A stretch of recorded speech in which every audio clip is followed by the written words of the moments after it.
বন্ধুরা, আশা করি তোমরা সবাই ভালো আছো। তোমার চ্যানেলে তোমাদের সবাইকে স্বাগতম। তো আজ আমরা এই মুহূর্তে যে বিষয় নিয়ে আলোচনা করছি, আমাদের ক্লাস 11-এর ফার্স্ট সেমিস্টারের রাষ্ট্রবিজ্ঞানের পঞ্চম অধ্যায়, অর্থাৎ সংবিধান প্রণয়ন ও সংবিধানের দর্শন। এবং তোমাদের মনে রাখতে হবে, এই চ্যাপ্টার থেকে কিন্তু 8 মার্কের প্রশ্ন আমাদের পরীক্ষাতে আসবে।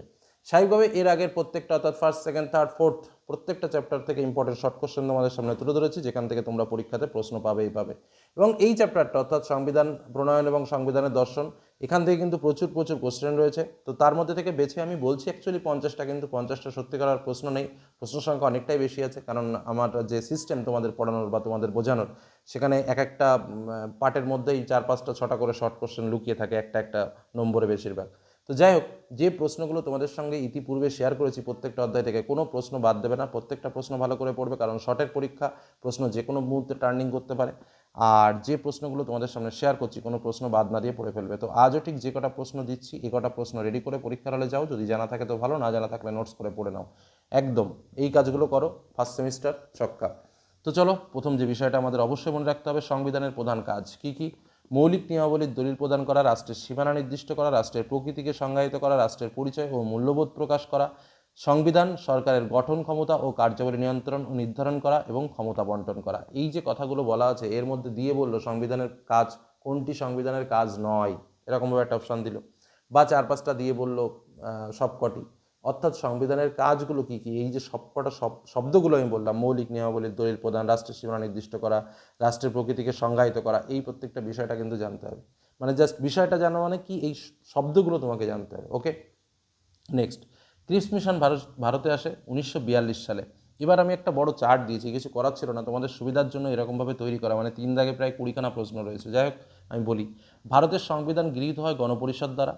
এই গণপরিষদ গঠিত হয়েছিল 1946 খ্রিস্টাব্দে।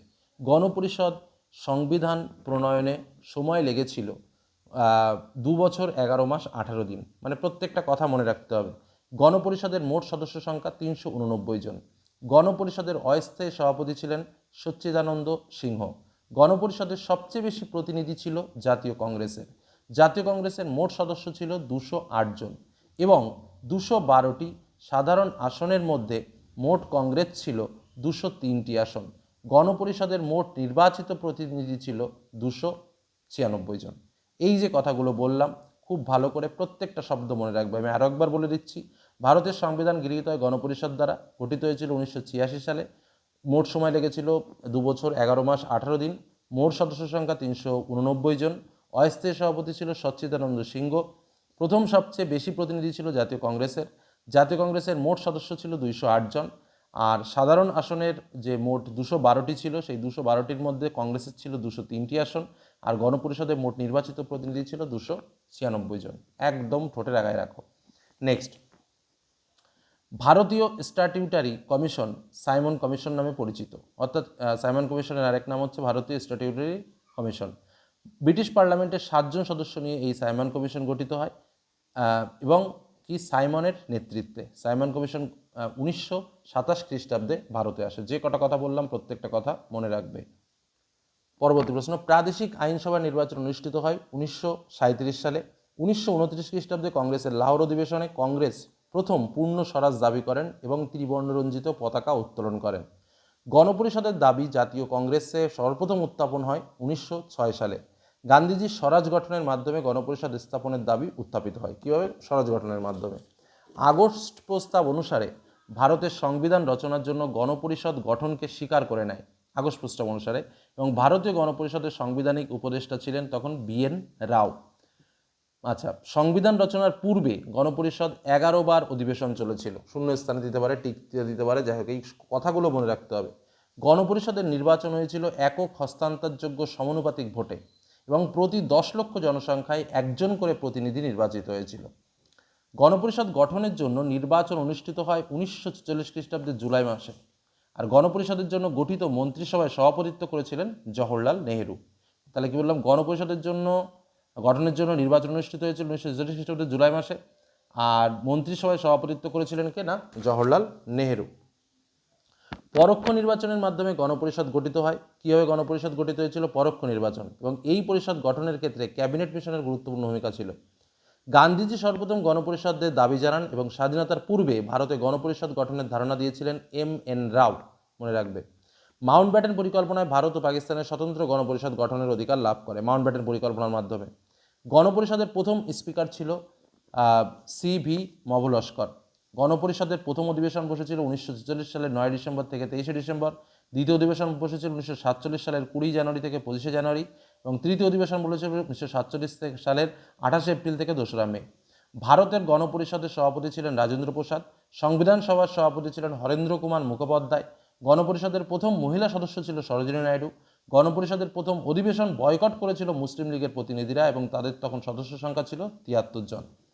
গণপরিষদের প্রথম অধিবেশন হয়েছিল দিল্লির কনস্টিটিউশন হলে।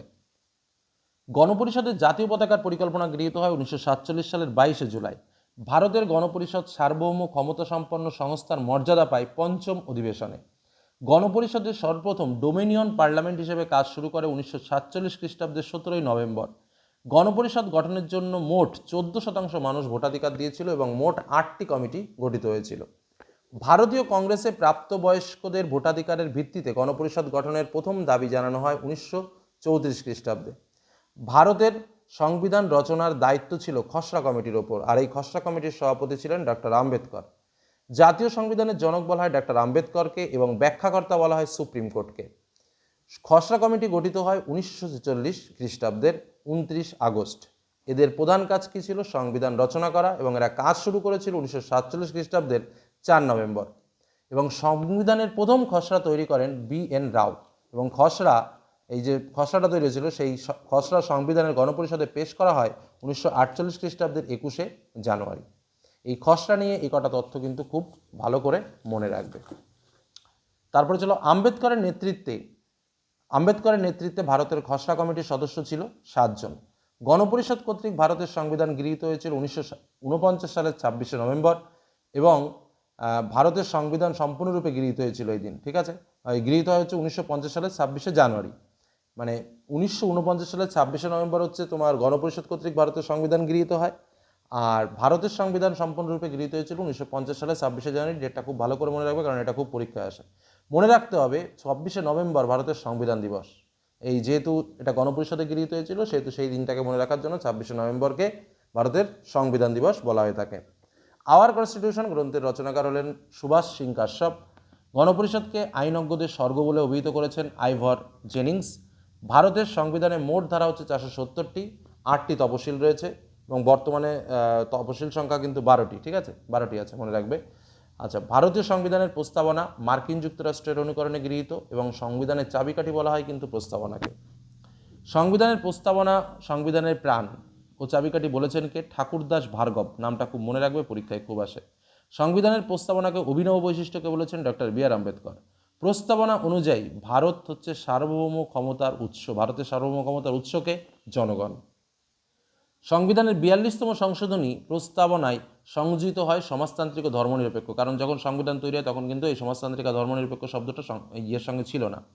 জাতীয় সংহতি শব্দ যুক্ত হয় 42তম সংশোধনে, ধর্মনিরপেক্ষ শব্দটিও যুক্ত হয় 42তম সংশোধনে এবং সমাজতন্ত্র যুক্ত হয় 42তম সংশোধনে, যেটা হচ্ছে 1976 সালে, মনে রাখবে। কেশবানন্দ ভারতী মামলায় সুপ্রিম কোর্টের পক্ষে রায় দেয় প্রস্তাবনা হলো সংবিধানের মূল বৈশিষ্ট্য। আচ্ছা, গণপরিষদের প্রস্তাবনা গৃহীত হয় 1946 খ্রিস্টাব্দের 22 ডিসেম্বর। লিখিত সংবিধান ও প্রস্তাবনার ধারণা ভারত মার্কিন যুক্তরাষ্ট্র থেকে গ্রহণ করেছে, এই কথা মনে রাখতে হবে। বিচার বিভাগীয় স্বাধীনতা ও বিচার বিভাগীয় সমীক্ষার যে ধারণা তা মার্কিন যুক্তরাষ্ট্র থেকে নেওয়া হয়েছে। মৌলিক অধিকারের বিষয়টি মার্কিন যুক্তরাষ্ট্র থেকে নেওয়া হয়েছে। সংশোধন পদ্ধতিটা দক্ষিণ আফ্রিকা থেকে নেওয়া হয়েছে। রাষ্ট্রপতি নির্বাচন পদ্ধতিটা আয়ারল্যান্ড থেকে নেওয়া হয়েছে। ভারতীয় সংসদীয় ব্যবস্থা অনুপ্রাণিত হয়েছে ব্রিটেন দ্বারা। মৌলিক কর্তব্য সম্পর্কিত অধ্যায়টি যেটা নেওয়া হয়েছে সোভিয়েত রাশিয়ার সংবিধান থেকে। তো বিভিন্ন জায়গা থেকে বিভিন্ন তথ্য ইনপুট করেই কিন্তু আমাদের সংবিধান। তো কোন কোন দেশের থেকে কোন কোন বিষয়গুলো তুলে ধরা হয়েছে সেইগুলোই কিন্তু বলা হলো। গণপরিষদের রক্ষণশীল ধারার মুখ্য প্রতিনিধি ছিলেন কে? আম্বেদকর, এবং উদারবাদী ধারার মুখ্য প্রতিনিধি ছিলেন জওহরলাল নেহেরু। অর্থাৎ রক্ষণশীল ধারার মুখ্য প্রতিনিধি আম্বেদকর এবং উদারবাদী ধারার মুখ্য প্রতিনিধি জওহরলাল নেহেরু। অন্তর্বর্তীকালীন সরকার গঠিত হয় 2রা সেপ্টেম্বর 1942 এবং এই সরকারের প্রধান ছিলেন লর্ড মাউন্টব্যাটেন। ব্রিটিশ প্রধানমন্ত্রী চার্চিলের নির্দেশে 1942 খ্রিস্টাব্দে ক্রিপস মিশন ভারতে এসেছিলেন। গণপরিষদের পঞ্চম অধিবেশনে খসড়া কমিটি গঠন করা হয় এবং ভারতের সংবিধান রচনাকালে 395টি ধারা ছিল। ভারতের সর্বশেষ গভর্নর জেনারেল ছিলেন চক্রবর্তী রাজা গোপালচারী এবং মনে রাখবে 1940 খ্রিস্টাব্দের 15ই মার্চ ব্রিটিশ প্রধানমন্ত্রী ক্লিমেন্ট এটলি ভারতকে ডোমিনিয়ন মর্যাদা দান করেছিলেন।